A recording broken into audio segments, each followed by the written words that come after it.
Hey everybody, I'm starting this project off with this reusable stencil that I got off of Amazon and this wooden heart cutout that I got from Dollar Tree, along with this lightweight spackle that also came from Dollar Tree.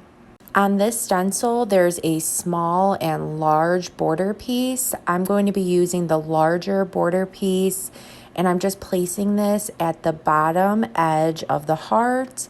And then I'm just using some blue painter's tape to tape off the part that I'm using.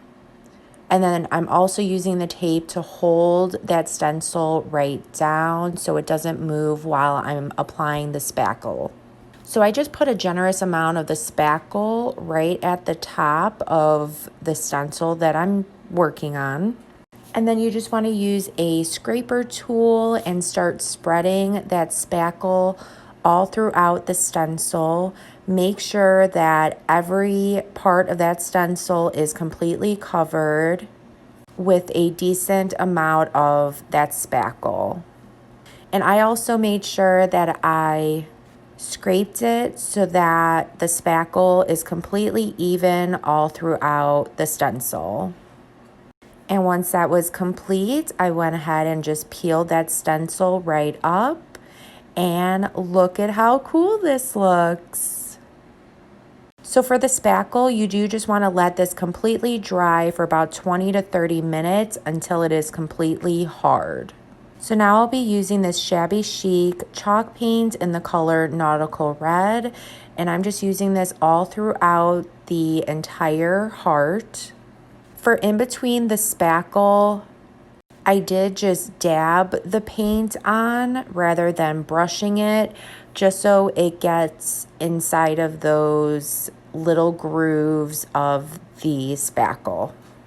And I did paint the entire heart. You do not have to do that if you don't want to, because I'm actually going to be going over the top of the heart anyways with some scrapbook paper.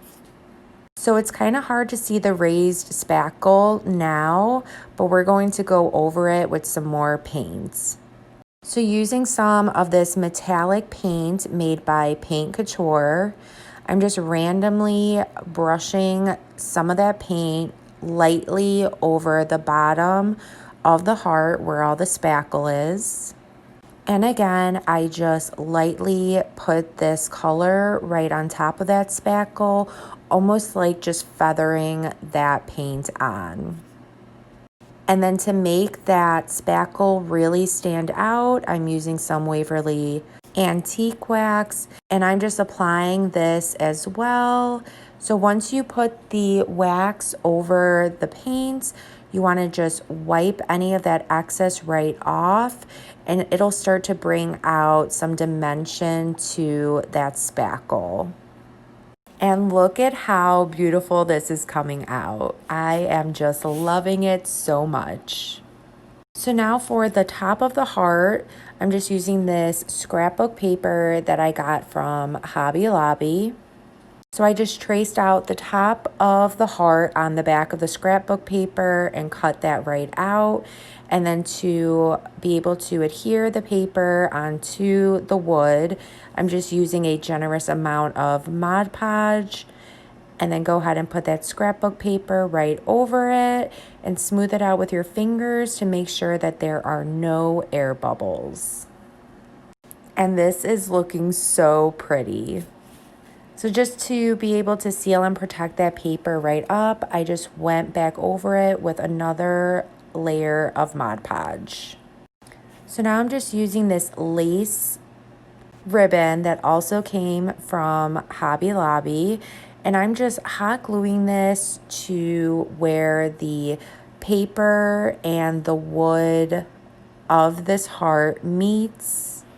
Once the front was completely glued down, I just flipped it on its back and just hot glued any excess on the back of the hearts. And then just using this other piece of ribbon, I just hot glued that one right on top of the lace one.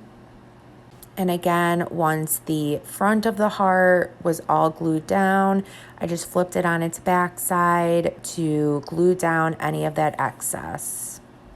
And how stinking pretty is this coming out? I then just made a bow just using some of this lace fabric and just hot glued it to the top of the heart. And then I also just hot glued a button right in the center of the bow. And there you go, guys. Can you believe this heart came from Dollar Tree? I think this came out so, so pretty. I hope this inspired you to create your own. If it did, please be sure to sprinkle the love. Thank you so, so much and have a good rest of your day. Bye.